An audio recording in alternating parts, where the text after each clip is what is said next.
उम्मीद की डोर से बंधा आदमी बहुत कुछ कर सकता है।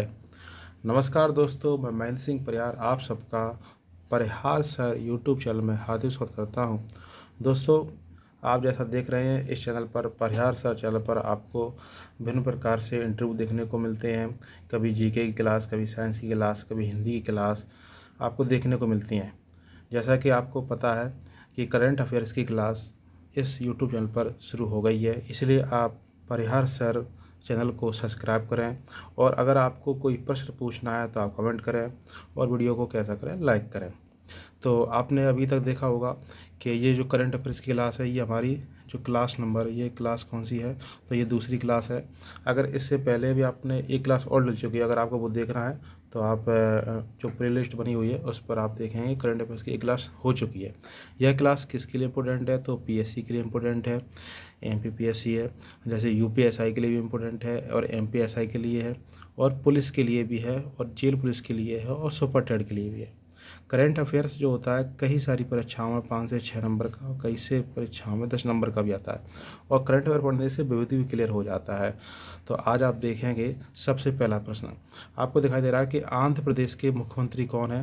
तो ना, आंध्र प्रदेश के मुख्यमंत्री कौन है, तो जगन मोहन रेड्डी हैं।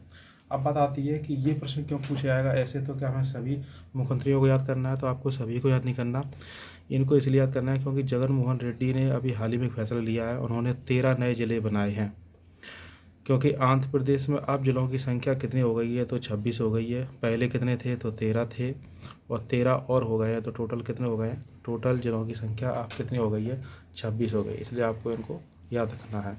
अब एक बात आती है कि जो आंध्र प्रदेश है, ये आंध्र प्रदेश जो है वो तेलंगाना किस राज्य से अलग हुआ था। तो याद रखना, तेलंगाना जो हुआ था वो आंध्र प्रदेश से ही अलग हुआ था। तो ये पूछ सकते हैं आपसे। अगला देखिए कि आईपीएल अभी चल रहा है वर्तमान में, और आईपीएल कौन सा चल रहा है, तो 15वां चल रहा है। ये हमने करंट अफेयर्स का जो पहले वीडियो था उसमें भी बताया था। अब बताती है कि आईपीएल जो 15वां है ये कब से कब तक चलेगा। तो याद रखना 26 मार्च 2022 से लेके 29 मई 2022 से चलेगा, मतलब 26 मार्च से लेके 29 मई तक चलेगा। अगली बात आती है कि आईपीएल जो 15वां है इसमें कितनी टीमें खेल रही हैं। तो इसमें 10 टीमें खेल रही हैं। अब एक प्रश्न और पूछा जाता है कि आईपीएल 15 में 2 टीमें कौन सी हैं जो नई आई हैं, उनके नाम कौन कौन से हैं। तो याद रखना, आईपीएल जो 15 है उनमें 2 टीमों के नाम है। एक का नाम है लखनऊ सुपर जायंट्स और दूसरा का नाम है गुजरात टाइटंस। तो याद रखना, हो सकता है किसी भी एग्जाम में पूछ लें कि आईपीएल 15 में कौन सी टीमें हैं। चलिए अगला, मतलब कौन कौन सी 2 टीमें नई जुड़ी हुई हैं। और ये आपको मैंने पहले बताया था कि पहला जो आईपीएल हुआ था वो कब हुआ था। तो पहला आईपीएल 2008 में हुआ था, और जो 2022 में हो रहा है ये कौन से आईपीएल, तो ये 15वें नंबर का है पहला। ये हमने करंट अफेयर्स का जो पहले का वीडियो है उसमें ही बताया है, तो आप वो देख लेना जाके। अगला देखिए, अगला प्रश्न है, हाँ अगला देखिए, अगला प्रश्न है कि 11वीं सदी के संत रामानुजाचार्य की प्रतिमा स्टैच्यू ऑफ इक्वलिटी का लोकार्पण हुआ है। तो ये लोकार्पण कब हुआ है और किसने किया है। तो रामानुजाचार्य कौन थे, तो रामानुजाचार्य एक समाज सुधारक थे, एक संत थे। यह प्रतिमा कहाँ पर है, तो यह प्रतिमा तेलंगाना में हैदराबाद में है। और ये जो प्रतिमा बनी हुई है यह बैठी हुई प्रतिमा है। यह प्रतिमा कैसी है, तो याद रखना यह प्रतिमा बैठी प्रतिमा है। अब एक बात आती है कि यह प्रतिमा जो बनी है वो किन धातुओं से मिलकर बनी है। तो याद रखेंगे यह प्रतिमा 5 धातुओं से मिलकर बनी है, जिसमें कॉपर, सिल्वर, गोल्ड, जिंक और क्या है, टाइटेनियम है। अगला प्रश्न इसी में है कि ये जो प्रतिमा है रामानुजाचार्य की, यह प्रतिमा, इस प्रतिमा का लोकार्पण किसने किया था। तो इस प्रतिमा का लोकार्पण नरेंद्र मोदी ने किया था। कब किया था, तो 5 फरवरी 2022 को किया था। तो यहाँ से भी आपके प्रश्न पूछे जा सकते हैं, यहाँ से भी आपको बातें क्या रखनी है, याद रखनी है।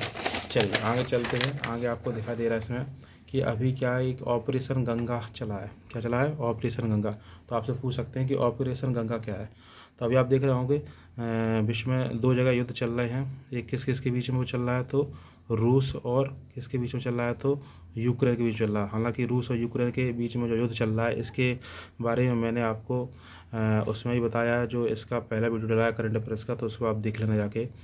अब बात आती है कि ऑपरेशन गंगा क्या है। तो ऑपरेशन गंगा युद्धग्रस्त यूक्रेन से भारतीय नागरिकों को वहां से सुरक्षित बाहर निकालने के लिए बड़े पैमाने पर अभियान भारत सरकार द्वारा चलाया जा रहा है। मतलब ऑपरेशन का क्या है कि जो छात्र, मतलब जो मेडिकल छात्र हैं, मेडिकल जो कर रहे थे वहाँ पे, जो छात्र यूक्रेन में फंसे हुए थे, तो उनको निकालने के लिए भारत सरकार ने क्या चलाया है, तो ऑपरेशन गंगा चलाया है। अगला देखिए इसी में, इस अभियान के तहत लगभग 2000 लोगों को 1 मार्च 2022 तक स्वदेश लाया जा चुका है। मतलब 1 मार्च 2022 तक कितने लोग आ चुके हैं, तो 2000 लोग आ चुके हैं। कहाँ से आए हैं ये, तो ये यूक्रेन से आए हैं।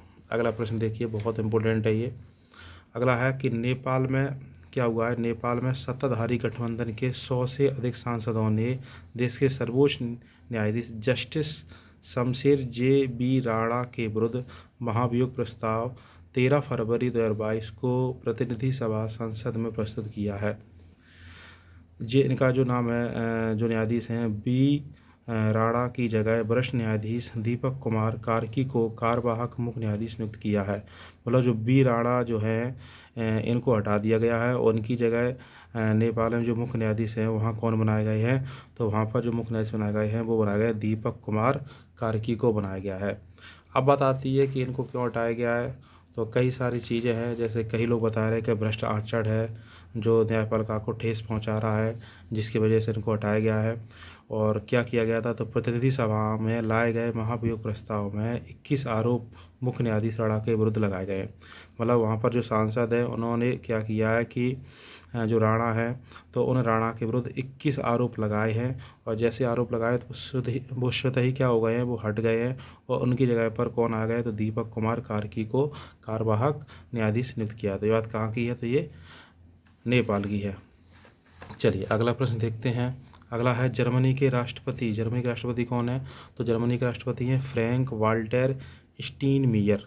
ये क्यों पूछा गया है, मतलब ये क्यों याद रखना है। ऐसे तो हम हर राष्ट्रपति याद करें, तो ऐसा बिल्कुल नहीं, हर नहीं करना है आपको। ये इसलिए याद करना है क्योंकि मार्च 2017 में यही बने थे। और ये क्या है, फ्रैंक वाल्टर स्टीनमीयर, ये दूसरी बार इनको चुन लिया गया है। तो कब, 13 फरवरी 2022 को।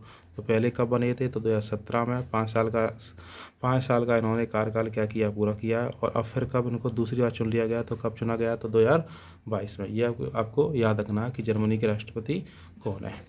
अगला प्रश्न देखते हैं हम इसी में। अगला आपको देखना है इसमें कि एक G20 शिखर सम्मेलन होता है। क्या होता है, G20 शिखर सम्मेलन। तो G20 शिखर सम्मेलन जो है ये कहाँ पर है, तो ये मतलब ये कहाँ पर होगा, तो याद रखना ये बाली में होगा। और बाली कहाँ है, तो इंडोनेशिया। तो ये प्रस्तावित है। प्रस्तावित कर तो क्या होता है कि अभी ये बना नहीं है। ये 30-31 अक्टूबर 2022 में बनेगा। तो 2022 नवंबर का, मतलब 2022 में है। तो ये G20 में कितने देश होते हैं, तो अगर G20 में 20 देश होते हैं। आगे देखिए, तो अभी क्या है, 2023 में भी और 2024 में भी अभी से ये घोषणा हो गई कि कहाँ पर मनाए जाएंगे। तो 2023 में ये भारत में और 2024 में ये ब्राज़ील में, और दोनों जगह क्या है, प्रस्तावित है। प्रस्तावित करते क्या है कि आगे मनाए जाएंगे, अभी तक ये मनाए नहीं गए हैं। दूसरा एक याद रखेंगे कि ये कब से बनना है G20 शिखर सम्मेलन, तो याद रखना G20 शिखर सम्मेलन 2008 से बनना है। और इसमें अभी तक भारत शामिल, मतलब भारत ने अध्यक्षता नहीं की है। तो 2023 में पहली बार भारत इसमें क्या करेगा, अध्यक्षता करेगा। आगे देखते हैं इसमें। आगे बताया गया है कि अंतर्राष्ट्रीय आर्थिक सहयोग के लिए प्रमुख वैश्विक मंच होता है कौन सा, G20 सम्मेलन। मतलब जैसे जो गवर्नर, मतलब जो RBI है, SBI है, बैंक हैं, आर्थिक सहयोग है, उसी के लिए सब बातें इसी में आती हैं, किसमें, G20 शिखर सम्मेलन में। आगे देखते हैं। G20 विश्व की प्रमुख विकसित एवं उभरती अर्थव्यवस्था का एक क्या है, मंच है। अगर पूछा था कि G20 में क्या होता है, तो यह विश्व की प्रमुख विकसित एवं उभरती अर्थव्यवस्था का एक क्या है, तो मंच है। चलिए आगे देखते हैं इसी में, बहुत इंपॉर्टेंट है। यह मतलब कब गठित हुआ था, तो 1999 में गठित यह समूह सदस्य देशों के वित्त मंत्री एवं केंद्रीय बैंकों के गवर्नर का ही एक मंच था, जिसका रूपांतरण कर दिया गया था। मतलब 1999 में ये सब बैंकों का, केंद्रीय बैंकों का ही का एक मंच था, रूपांतरण किया गया, जिसका पहला शिखर सम्मेलन 2008 में हुआ था। और यह कहाँ पर हुआ था, तो वाशिंगटन DC में हुआ था। और ये कहाँ पर है, तो अमेरिका में। तो याद रखना है कि पहला G20 शिखर सम्मेलन कहाँ पर बना था, तो ये वाशिंगटन DC, मतलब इसने अध्यक्षता की थी। और कब मना था, 2008 में मना था। अब बताती है कि G20 शिखर सम्मेलन में कितने देश हैं, तो G20 शिखर सम्मेलन में 20 देश हैं। तो वैसे तो ये प्रश्न यहाँ से नहीं आता है कि कौन कौन से हैं या इनमें से कौन सा नहीं है, फिर भी हम देख लेते हैं कि इसमें कौन से हैं। जैसे अर्जेंटीना है, ऑस्ट्रेलिया है, ब्राज़ील है, कनाडा है, चीन है, क्योंकि हो सकता है पीएससी में ये भी पूछ लें कि इनमें से कौन सा नहीं है। फ्रांस है, जर्मनी है, भारत है, इंडोनेशिया है, और कौन सा है तो इटली है।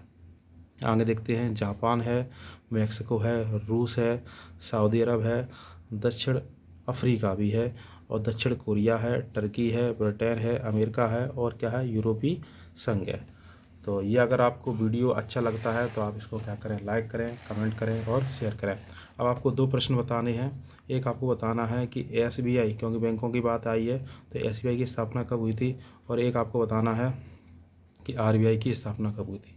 अगर आपको वीडियो पसंद आता है तो आप इसको क्या करें, लाइक करें, कमेंट करें और शेयर करें। थैंक यू दोस्तों।